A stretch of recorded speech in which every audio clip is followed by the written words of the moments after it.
অন্য 8-10টা জেলার মতো কয়েক মিনিট কিংবা কয়েক ঘন্টার ব্যবধানে এই ভোলা থেকে বরিশাল হয়ে ঢাকায় যেতে পারি।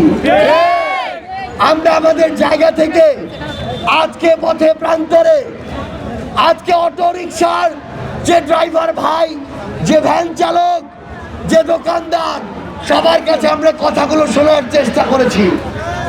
আমরা আপনাদেরকে বলে যাই, আপনাদের কাছে আমরা কিছু রায়ও নিতে এসেছি। এই রায়গুলো জনতা যা রায় দিবে তাই হবে। আমরা ওই 4 তারিখে লং মার্চ টু ঢাকা ঘোষণা করেছিলাম 6 তারিখ, কিন্তু যখনই মনে হয়েছে ছাত্র জনতার আশা আকাঙ্ক্ষা এবং চক্রান্তকারীদের চক্রান্ত ব্যর্থ করার জন্য আমাদের এই লং মার্চ টু ঢাকা একদিন সামনে আনতে হবে, তখনই আমরা বলেছিলাম